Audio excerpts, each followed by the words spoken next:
insurance, need or burden? One Fredericton resident is seeing both sides of the story. Melissa Waugh has more on that. Hao Yang Liu, known as Lucas to his Canadian friends, is a second-year exchange student from Jining, China. In his first year at STU, he lived in residence, but now lives off campus with his feline friend, Carl. He was expecting the transition to living on his own to be difficult. What he wasn't expecting was to be forced to pay tenants insurance. Lucas first heard about the apartments owned by Killing Properties from a friend this past July. His friend was told about the mandatory insurance policy and how it had to be paid before she was allowed to move in. Lucas was not given this information.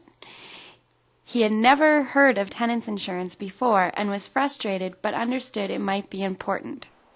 After I noticed the price is not that high, just 122 for the whole year. It's like, okay, maybe it's not necessary, but it's a good thing to have. Although he now realizes insurance could be a positive thing, he is still confused about why he had to pay it and others didn't. Aaron Fecto is one of those people given the option to pay. He says it might be important, but not worth his while. Well, really, although I do have some valuable things here, there's nothing that isn't easily replaceable, and most of my valuables would be back in my permanent home. The rentalsman was contacted and told us that he had every right to put it on the lease. There's just one problem. It's not on Lucas's lease. For STU Journalism, this is Melissa Waugh and Stu Corbett, Fredericton. Thanks, Melissa. And now we're going to head up the hill to Evan Bauer with today's weather report. Thanks, Ayat. Today is a nice sunny day. It's 15 degrees outside. For tomorrow, it's going to be 16 degrees with cloudy periods.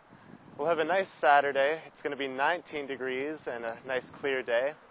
And Sunday, it'll be 15 degrees and cloudy. So I'll see you guys at the beach this weekend, right? Back to you.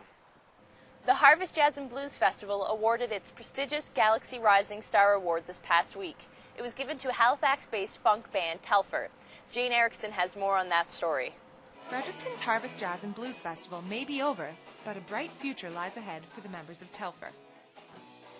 The New Brunswick band received the festival's prestigious Galaxy Rising Star Award that gave them a chance to play at last week's festival.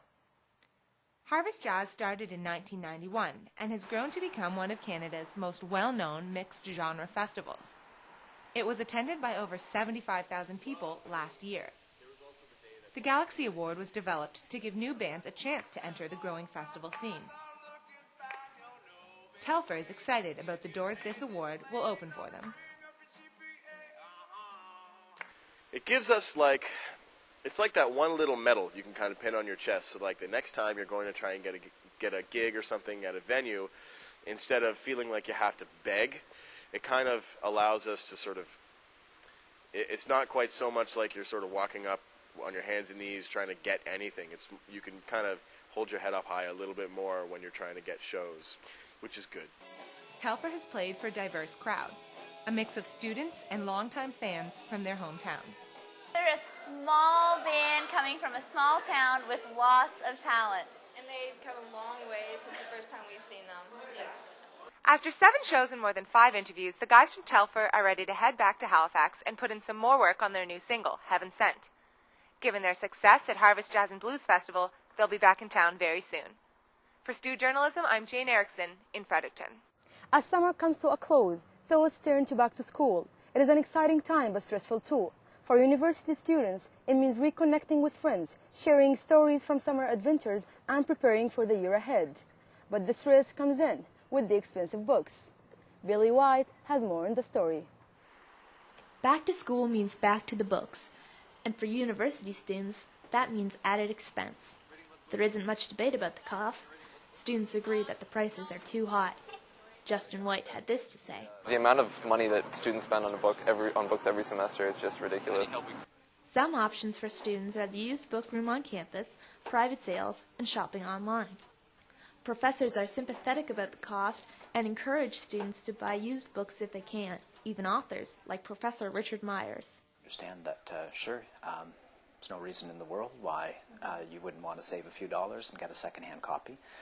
Professor Peter McDonald eliminates textbooks by developing his own course material. I have other reasons for not having textbooks, which maybe are more important than just their cost, but their cost does trouble me. Andrew Power says students need to factor in the cost of textbooks when budgeting for the year.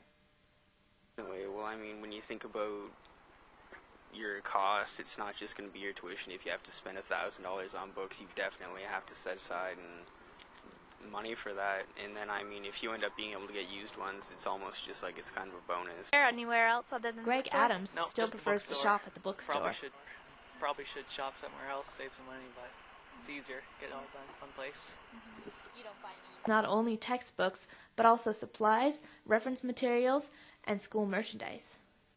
Most students will agree that book prices are a little too high, but still, they come to the bookstore for the convenience factor. For now, the high prices is just something they'll have to live with.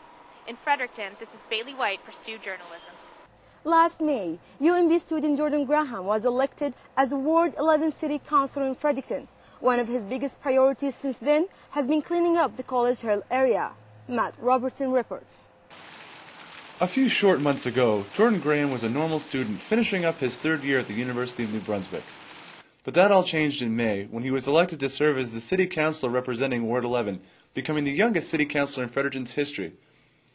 Councillor Graham was given the daunting task of trying to clean up Graham Street on College Hill, a street notoriously known for wild parties, burning furniture, and excessive garbage. A lack of experience hasn't hurt Councillor Graham, as residents have already noted improvements. Last year there was a lot more fires and just a dirtier street and a lot more crazy coming home from the bars, and this year there's just a lot less garbage around and less fights, and it's just a lot more quiet. No coaches being burnt yet that I know of. During Councillor Graham's tenure, the amount of fires on the street has been reduced from 12 to 2 within the same time period last year. The change has been phenomenal. I've been speaking of a culture of change that has to take place over the Hill, which is something where we have to set a precedent so that people become accepting or unaccepting of different things that are happening. Ideally, we want people to be we want them to have a negative perspective of fires. We don't want them to look at that as a norm of the Hill, because that will mean that they'll be less inclined to do them in the future. Despite Councillor Graham's hard work, there have still been several fires in the area of Graham Street this semester, due in large part to areas like this where garbage can accumulate. And although cutting the fires down from 12 to 2 may not seem like a huge victory, in the large picture it goes a long way to making this community a safer place for the residents. For Stu Journalism, I'm Matt Robertson. On a serious note, earlier this week, 70 students were evacuated from a UNB classroom after several students fainted. Marshall Davery Hall was promptly closed down after several students collapsed during a class Monday afternoon. Emergency services were called to the scene, and 6 students were rushed to the Chalmers Hospital. The rest of the class was asked to report to the Aiken Center to receive medical attention. Robin Hampton recalls being in the room when people started fainting. She was completely unconscious, so Professor Reading got her down on the floor, and then he looked up, and the guy who the girl had originally passed out on was starting to go pale as well, so he had to get him on the floor. Police and hazmat teams searched the building and were unable to find any cause for the incident. That's all for today's news. Tune in next week for another edition of the Basement Tapes. I'm Ayat Amiris Eid. And I'm Diane Cole, and you stay classy, St. Thomas.